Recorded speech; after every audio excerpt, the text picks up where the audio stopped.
Hi everyone, welcome back to my channel. Majority of these are my pre-orders or pickups from October and November, and I read all of them except for a few that had come in from Yen Press. But before I get into the manga, I wanted to say that for my next video, I was thinking of doing a Q&A, ask me anything type of video. So if there's something you'd like to ask me, feel free to comment here or send an Instagram DM because I'll post a story about this as well. It can be about anything: books, art, games, figures, being a content creator, favorite food, whichever. Hopefully there's enough things people are curious about for me to make a video out of. I just thought it'd be a fun thing to ring in the new year. Anyways, onto the haul/reading log. So I'll start with Yamada-kun Volume 3. I'm happy that this series has started up again in Japan. It was on hiatus for a bit due to the mangaka's health and is restarting with, I think, a slower release schedule compared to before, but that's completely fine. I'm glad they're doing okay. I'm caught up with the latest chapters for this series and rereading this as I get them. Akane gets ill in this volume, and I always appreciate it when other characters take notice when something's wrong, even without having to be told. Yamada's really paying attention. A side note, I went to Animate in November and pulled a Yamada bunny from a blind box. It's an acrylic. Pretty happy about this, so I have him with my volumes. Next is Cinderella Closet Volume 7. We're one volume away from completing this series.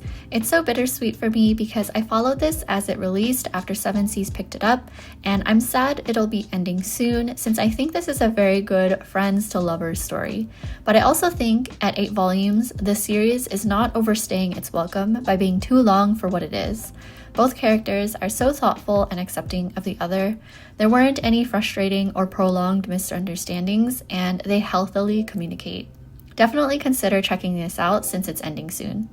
I picked up Volume 1 of My Dear Detective Mitsuko's Case Files by Natsumi Ito, published by 7Seas. I was looking for an alternative to Usatoki Rhetoric because while I fully read that one, it was alright. There are similarities with My Dear Detective, so I wanted to see if I'd like this more, which I do like this volume. It's also set during the early Showa era, so the 20s, and Mitsuko is criticized for being a working woman. However, she ignores it the best that she can because she wants to be a great detective at the bureau she works at.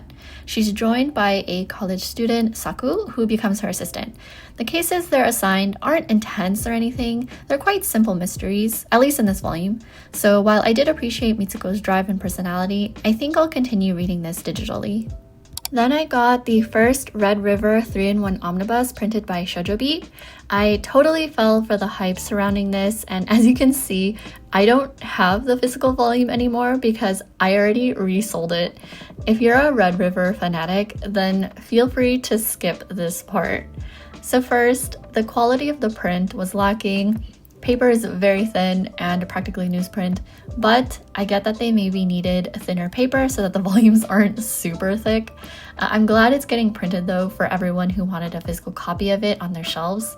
In terms of the story, however, I read up to volume 4, so I'm a volume past the first omnibus, and I have to say that I'm slightly impressed, but more so unimpressed with it. Quick summary, Yuri gets pulled back into time to ancient Anatolia where the queen is trying to kill and sacrifice Yuri in order to ensure her son gets the throne. In comes one of the other princes, Prince Kail, I think I'm saying that right, who basically helps her and takes her in with the promise of sending Yuri back home. And it's this whole struggle of Yuri helping the empire and staying with the prince versus going back to modern day Japan. Alright, so of course, for context, this is an older series, so in some ways it's a product of its time because I couldn't help but feel like I was reading Fushigi Yugi or something, where the antagonists are constantly trying to kidnap the female main character and get rid of her. Bad things are happening to her wherever she turns, partly because she does some incredibly reckless things, but they get resolved right away, oftentimes with the help of a male character. Rinse and repeat. I thought it was so silly how Yuri gets like a page of training with a sword, and then the women training her say, "Alright, there's nothing left for me to teach you." Like what? They speed ran that training arc, as well as another time when suddenly Yuri is praised as being the reincarnated goddess of war. Anyways, that kind of leads me to the next issue I have, which is how formulaic it's felt, plus the quick pacing. Keep in mind, I've only read 4 volumes out of 28, so this might change, I don't know, but when I said rinse and repeat earlier, it really feels that way. To its credit, there's a lot of action and things going on, but at the same time, the impact feels lacking based on the gravity of events. The buildup of tension and the drama resolutions are so quick. I'm going to bet that Yuri gets kidnapped many times, and there will be many attempts at taking advantage of her. And then I don't know if there's more depth to the queen, or if she's just a simple evil villain that will just continue doing scheme after scheme that fails every single time. I feel like I'd get desensitized with the plot and the characters if it keeps going this way. So while I appreciate how this story takes a lot of risks with not shying away from darker themes, the execution is not quite for me at the moment. Alright, moving on. Next is Horimiya Volume 17, which I got the special edition that comes with this extra memorial booklet. It's nice that these two came in a sleeve. It would have been nice if the sleeve and cover were different, like with the 2 Japanese covers for Volume 17, but I'll do a quick flip through of the art booklet.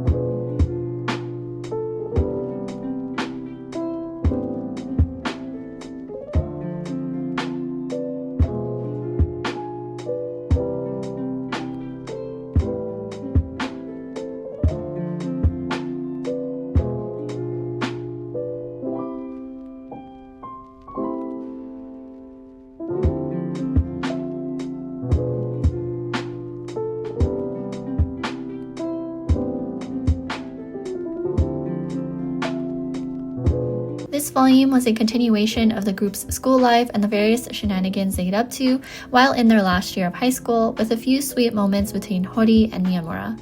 I know a lot of people wish there were more cute moments between the main couple, and of course I do too, but I also really enjoy all the other characters and their quirks. The end of the volume though was incredibly heartwarming, and I think people will like that chapter. Next is My Dress Up Darling Volume 12. I really love this volume and I'm super excited for Volume 13. The cosplay Marin and Gojo are prepping for, which is on the cover of Volume 13, is going to be another top favorite of mine alongside Marin's Black Lobelia. Aside from that, this volume showcases a side to Gojo and his struggles with being a creative that I incredibly appreciated seeing and reading. It actually made me tear up a lot, and I like how it was depicted and talked about. The series continues to be such an enjoyable read, so if you're still hesitant about it, keep in mind it is suggestive in terms of the fan service, but that honestly doesn't bother me because the focus is on cosplaying and Marin's experience with it. Then I got Skip and Loafer Volume 10, another stunning volume. This series can honestly do no wrong. The character development and interactions hit every time, even with the side characters. I always love when Nao-chan comes up because I really love her character as well, probably right behind Mitsumi to be honest. And then of course there's Shima, who continues to have internal struggles from past and current events that affect him in his day-to-day. My heart goes out to him because I feel like he just puts on a brave face to get by. This is a top series with amazing character writing, so do check this out if you haven't already. Even the anime is charming if you're more inclined that way. So I originally only had the standard cover of The Guy She Was Interested In Wasn't a Guy at All, Volume 1 by Sumiko Arai, but then in a Kinokuniya visit with a friend, we both ended up getting the variant cover for the Shikishi. I completely understand the hype around this. I haven't read that many GL series, but this is one I'm very much interested to keep reading and collecting. Aside from these sort of comic book vibes with the amazing art style and of course the iconic green throughout the entire volume, the two girls are so endearing, and I love that we're starting off with a development of their friendship and a bond over music. As you know from the title, there's a misunderstanding going on because one of the girls, Aya, thinks the person she encounters and is drawn to at the CD shop is a guy, when in fact Mitsuki is a girl. Their dynamic is like opposites attract, and a friend mentioned it reminded her of Hori and Miyamura from Horimiya, which I can totally see. Next is Witch Hat Atelier Kitchen, Volume 5. Still really enjoying this pure slice of life wholesomeness with the Atelier and all the recipes that they try out. There's one chapter in particular where the girls cook for Kifri and Ollie, and that has to be my favorite from this volume for sure. They're just so incredibly sweet with each other, a true found family. I used to have the Japanese single volumes for this 2-in-1 86 Operation High School Omnibus, but since this got printed, I let those go. As you know, I really love the 86 anime, and I've read this spin-off in the past, which is really healing because it's just the 86 characters in a typical high school setting. There's fireworks and festivals that they partake in, but considering the emotional and tragic journey the main 86 series goes through, seeing them deal with cute and simple scenarios in this volume is very much welcome. This next series is probably one of the best things I read all year alongside Witch Hat Atelier, and it's Colette Decides to Die, that's also printed in a shoujo-bi 2-in-1 omnibus by Alto Yukimura. I highly recommend this one. It follows Colette, an apothecary or a doctor, who is a workaholic but exhausted with it all. She finds herself jumping into a well that surprisingly takes her to the underworld, where she meets Hades. However, it turns out he's suffering from an allergy and is also overworked. So as a doctor, she refuses to leave him be and opts to continue returning to the underworld to see to his recovery whenever her life above ground allows her to. There's so much I can say about this series and its themes. I've gushed about this on my Instagram, especially since I couldn't help but read ahead up to volume 14. So that's just a quick testament to how much I love this series because it's so rare that I actually binge read these days. Anyways, I really appreciate all the lessons that are showcased involving all the characters, not just the two main ones, Colette and Hades. Everyone has a story that's meaningful in some way.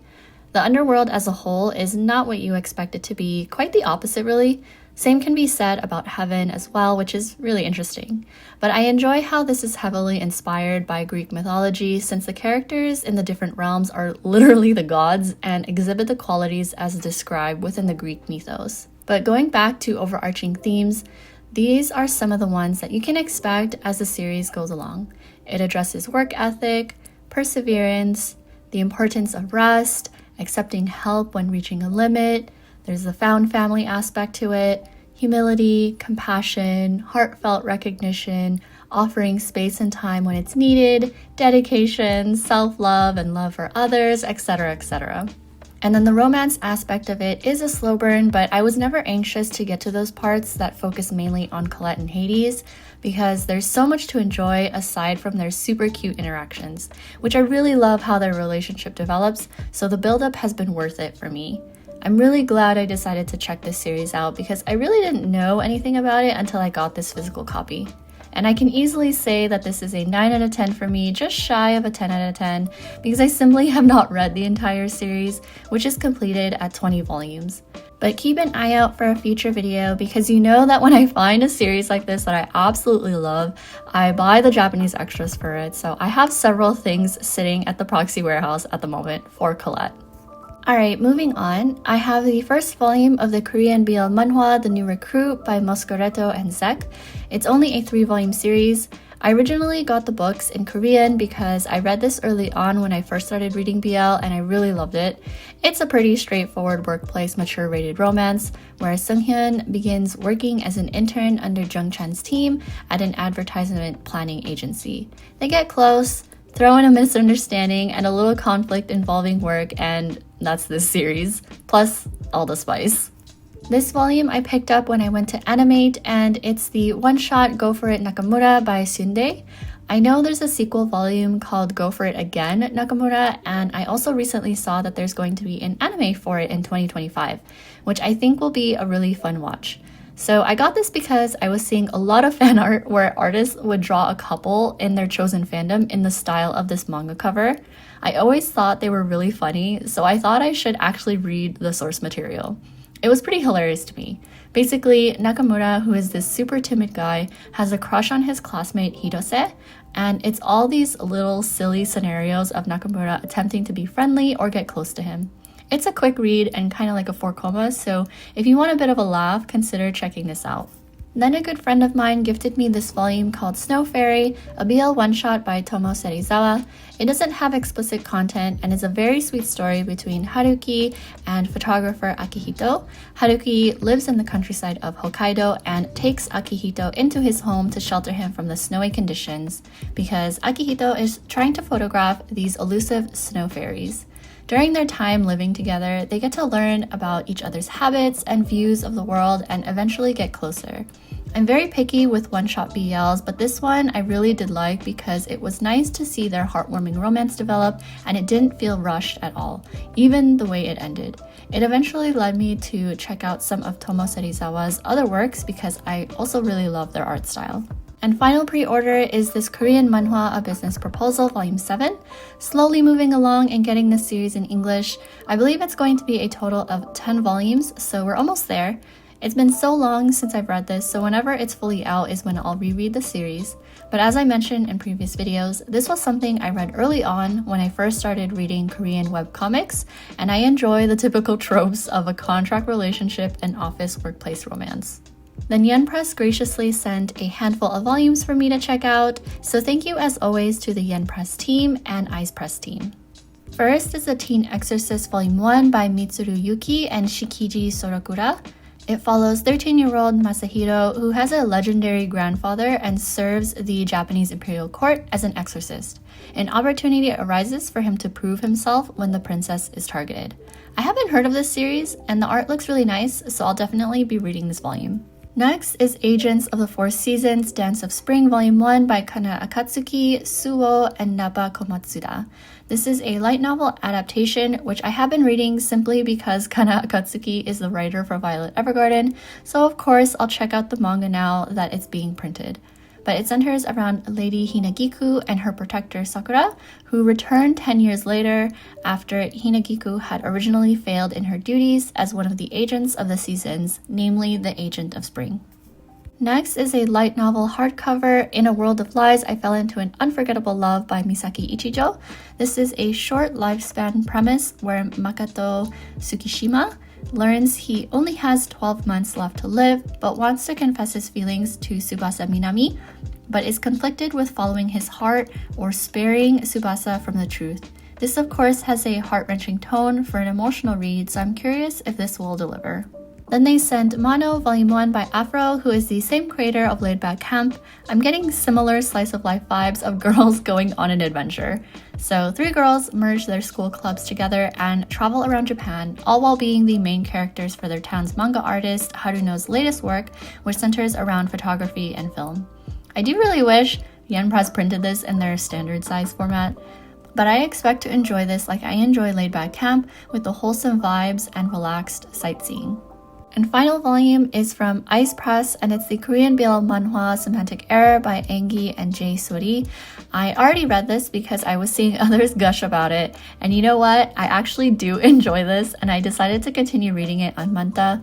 I'm like 20 chapters away from finishing it, if I haven't already by the time this video goes up, but it's an enemies to lovers story between Sungwoo, who is a straight-laced computer science university student that decided to not cut any slack for his classmates, that left him to do all the work in their final group presentation, and so he took their names off the project.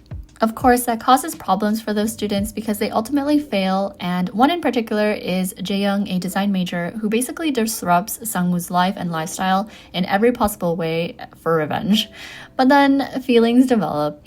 The way they confront each other is hilarious to me because Sungwoo is so upfront and fearless, but then is met with Jae-young's charming personality, who's trying to get under Sungwoo's skin just to make him feel bad for having to redo the class credit, which prevented him from graduating. They are quite opposites, but it's silly seeing them try to meet in the middle. I hear there's quite some angst towards the end, and I feel like I'm getting to that part, but overall, I've been really liking this, and I see the hype. And that's everything. I hope you enjoyed hearing about all these volumes. Feel free to leave any questions you have for me in the comments down below, or share your own impressions if you've read any of these. I'll see you in my next video. Take care!